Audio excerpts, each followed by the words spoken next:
CCLX din pala. Yan. Pasok tayo ng CCLX.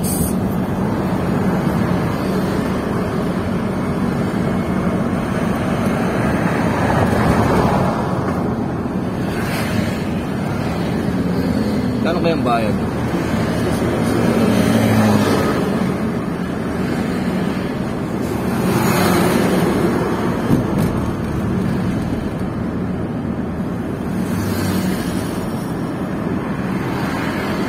Tangay lang ito. Data exit.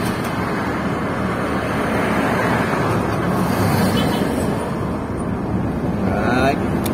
110 to 399cc pala ang po pwede rito sa CCLX. 110 pataas.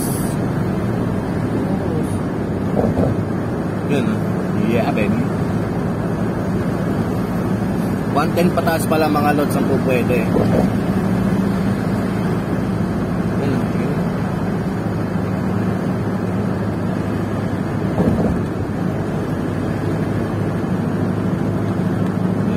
Tarik, no?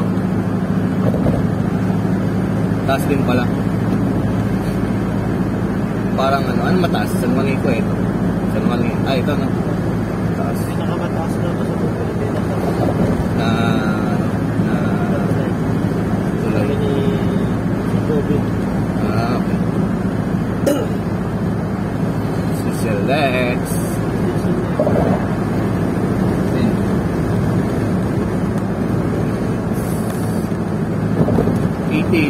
80 ang ang max speed. Pero sa sa entrance 60 lang. Pero pagka nakapasok ka na, na 80.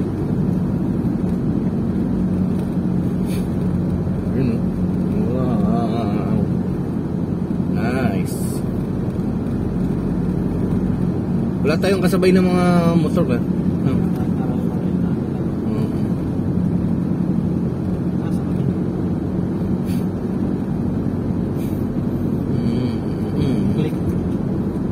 Ay, hindi pa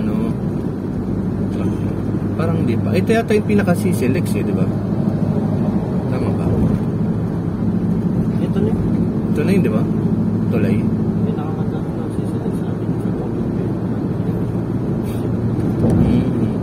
Pero alam kong pinaka CCLX, hindi ba yan? Parang toll gate, no? Dulo pa siguro ang toll gate. Exit siguro ang toll gate nito. Wala tayong kasabay ng mga motor. Ayun, makita nyo yun, may motor dun sa kabila. May sariling linya yung mga motor. Ayan, o. NMAX. Diba? May sariling linya ang motor. Ito, exit na to. Runway trap. Ramp. Runway trap ramp. Saan ang punta nito? Track escape ramp.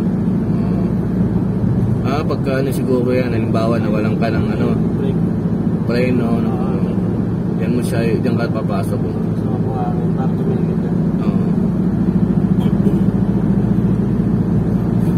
Wala.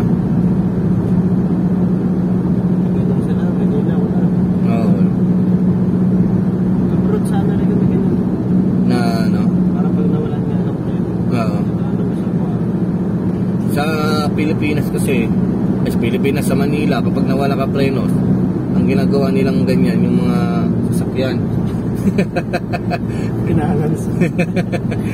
Sinasalasa yung mga sasakyan, mga truck. Poste, puno,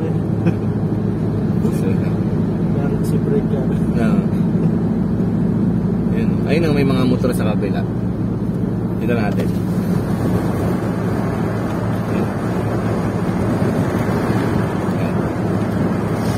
Yun kita nyo may smash yan, smash diba?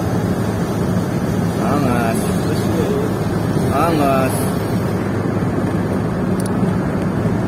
diba? Angas namin diba? Ito lang yan sa Cebu CCLX.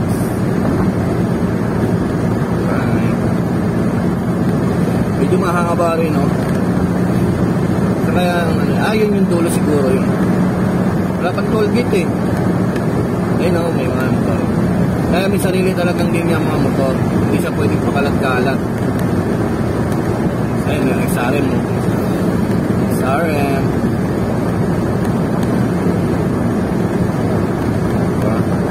Stick talaga dito sa Cebu. Yun, ito. Aerox.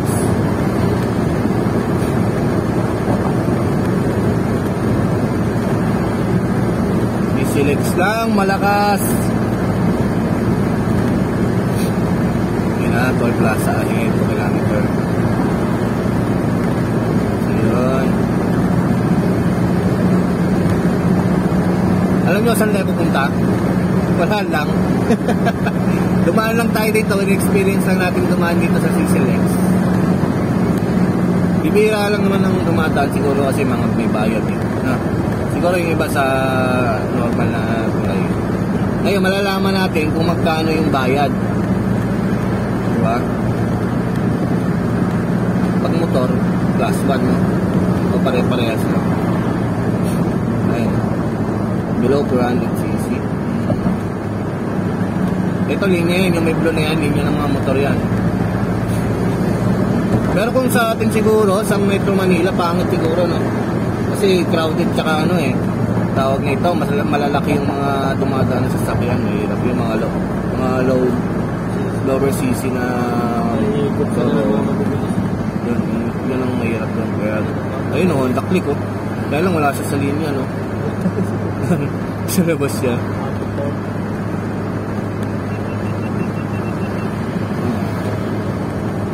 Hindi nagtuloy-tuloy. Ito na lang ba? Nalubat? Naka-record ba? Hindi namatay yun. Nag-ano lang yun, yung nag-close lang yung ano, pero ayan. GoPro start recording. Pero hindi naman lobat. Ano kaya ang ano rito? Ano kaya ang gamit? Kung RFID ba o ano? RFID, okay. So, RFID pwede tayo, meron tayong RFID.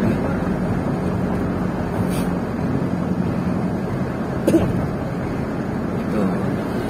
Cash. Tsaka, parehas kaya to kung RFID, no? May cash RFID ba? Hindi, motor yan eh. I-select. So, cash. May RFID tayo. So, titingnan natin kung gagana tong RFID natin sa Luzon. 90 ang class 1. 180, medyo mahal pala ang bayad, no?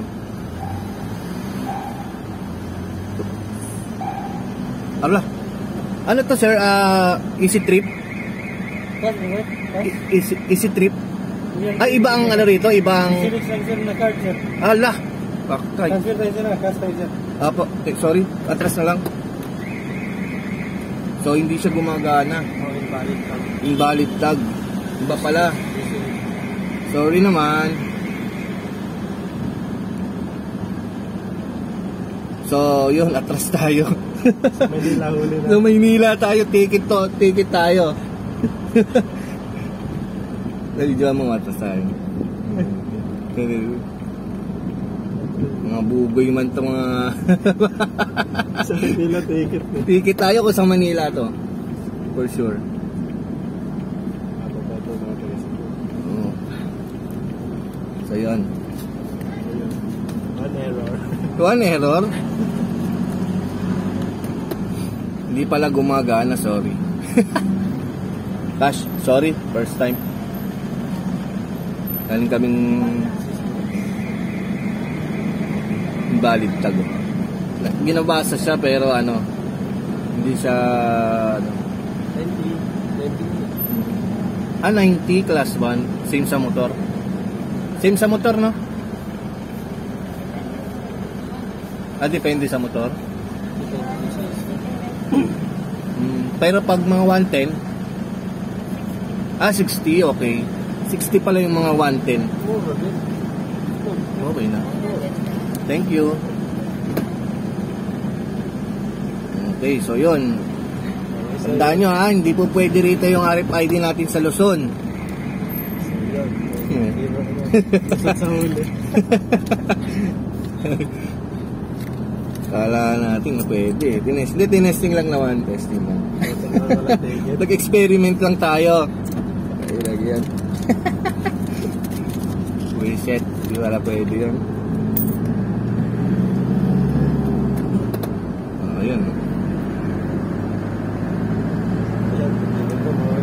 Yung tegang pa matikitan. Hindi naman, mabait na nga ano, pinatras tayo. Saka wala masyado dumadaan eh. May kasunod tayo. Oo. Sorry na.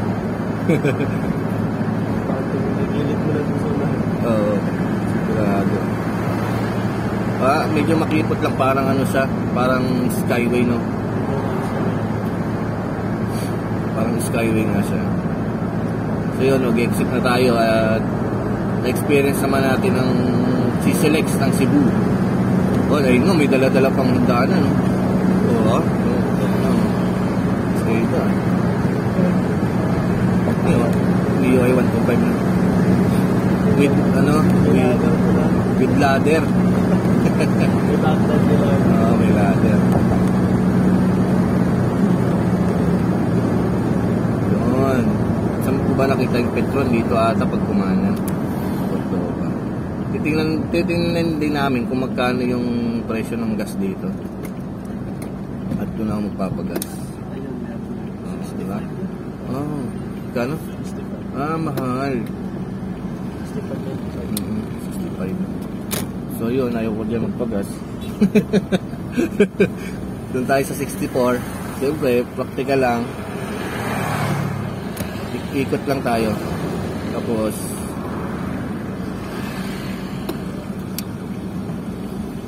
will be closed on Wednesday, November 1. Close pala sila ng November 1 ha. Tandaan nyo, pagas na kayo. So yun, ikot lang kami. Wow.